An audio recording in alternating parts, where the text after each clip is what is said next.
Shawn Michaels has responded to allegations against him and WWE. We've got future WWE plans for William Regal, and will some TNA stars be working in NXT? Find out in a bit. Shawn Michaels taking part in a media call yesterday promoting Vengeance Day, the upcoming NXT Premium Live event taking place on Sunday. We're doing live reactions to it. Ross and Jack will be live if you want to join those. Lovely lads. Michaels was very much grilled following the allegations towards Vince McMahon and WWE as a company as well as some previous allegations that he's faced, all of which were addressed on the call yesterday. Michaels saying that NXT tries to foster an open environment and communication from talent is always welcomed. He said everyone is aware of the allegations, takes his job working with younger talent seriously and wants to tell the truth. That said, Michaels says that everyone is excited about the future. The windows have opened up and everybody is able and ready to move forward. Everything that you hear about the Performance Center, Shawn Michaels area, seems to be very positive. It does, right? It seems to be an environment that if the talent as well seem to be speaking very, very highly of. I don't know if that reflects on the on-screen. I know there's a lot of back and forth in terms of what people like on NXT, but it does seem to be a really, really a healthy environment at the current point. It certainly does. Michaels was asked about what safety policies were specifically updated in 2022 to help make WWE as a company a safer environment. He said he couldn't recall them. He said he didn't need to refer to a piece of paper to ensure that the Performance Center was a safe environment for everyone. He spoke about transparency, openness in NXT, and how he wants to continue fostering that environment going forward. And I think it's a good mentality to have for Shawn Michaels, especially in such, you mentioned in the media call that he was asked questions, and it's nice to see him being open on his answers in terms of the fact that he didn't recall, and he is actually admitting that, but also telling why he's trying to make it a safe environment. For sure. I think one thing about this is Shawn Michaels dealt with this a lot better than Triple H dealt with it. A lot better than Paul Levesque dealt with it at the press conference. It was good that rather than just making something up, he just went, no, I can't recall that. But in comparison to Triple H's, what I think was a disastrous. Yeah, that was not a great performance in trying to focus on the positives instead of addressing the negatives, which you really needed to do. Shawn Michaels, I think, did a much better job, more well-rounded job on that. Shawn finally asked about past allegations made by Brutus Beefcake against him and Marty Jannetty, his former tag partner in the Rockers, of course, in which Beefcake alleged that the Rockers unknowingly administered drugs to female fans, an allegation that Shawn would say was an urban legend as opposed to face. Despite Beefcake walking back on the claims, Michaels outright denied them, admitting that whilst he made several mistakes in his past, he never did anything that wasn't consensual. Beefcake, had responded to a tweet a little while ago, basically backtracking and saying, hey, this is one of many urban legends in wrestling. It's like Andre doing this and all sorts of stuff. It's something he shouldn't be putting out online if he's believing it is just an urban legend, as opposed to fact. It's because it's libel and slander if it isn't true, but also it should be something that is questioned if there is a little bit of truth there. It should be questioned regardless. And the problem with a lot of these shoot interviews is that you essentially made more money the more salacious you are willing to be. It's a very serious claim that he's made there, and a thing that would be insane to make up. But essentially, if you weren't willing to slag off your former colleagues, you wouldn't be booked for the next one, and you miss out on a payday. So, people cite a lot of these shoot interviews all the time, your RF video and all that sort of stuff.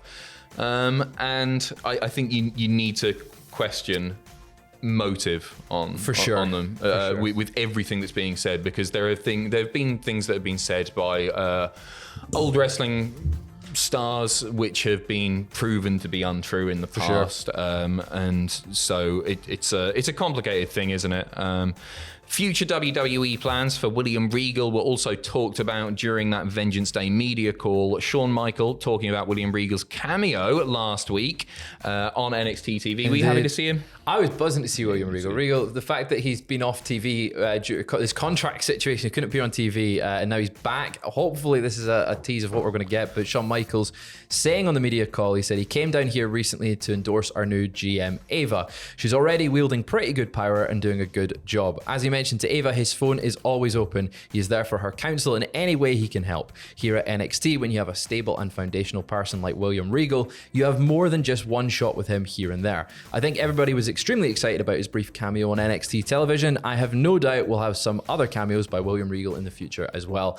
I think him on NXT is the perfect mix, right? He's got such experience that you can throw him in any situation and it gives legitimacy to what we've seen. Like we saw in AEW with the Blackpool Combat Club, and having him there guiding Ava to be a good GM, that is maybe the best way to get her that's the sensible thing to do. Yeah. But they've also got the opportunity to do something really, really funny, which is make William Regal Tajiri.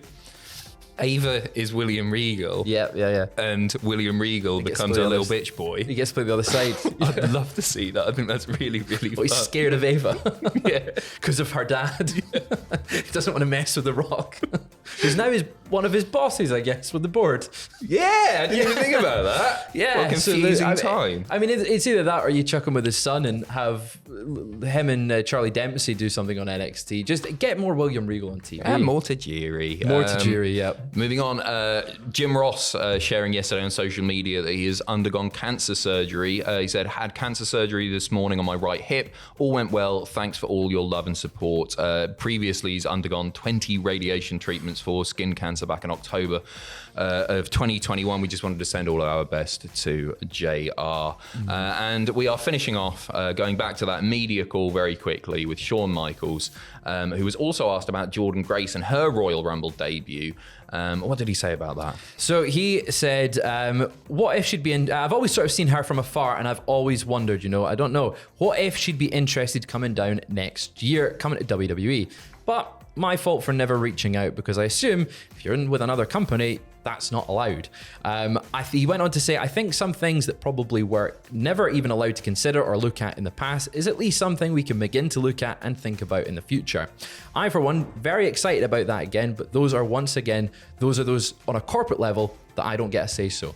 I think him teasing the fact that, he's new to leading NXT as a front. So yeah, he wouldn't know if he can go and speak to Jordan Grace in another company and be like, hey, do you want to come over? That's for people above him, I guess. Yeah, and I don't think it probably wouldn't start on NXT either. You'd probably do something on the main roster. Yeah. I can see people heading over to NXT. I think that's really good for them. I really want to see an NXT TNA Worlds collide. That'd be a really fun event. You get loads of dream matches between them. Yeah, for sure. But he went on to say there's a number of different talent out there in different places at TNA, Japan, and AAA. Things of that nature to where it would be great to get some of those really experienced people to come in here and swing by NXT for a little bit. But again, above my pay grade to answer, but I'll tell you this much.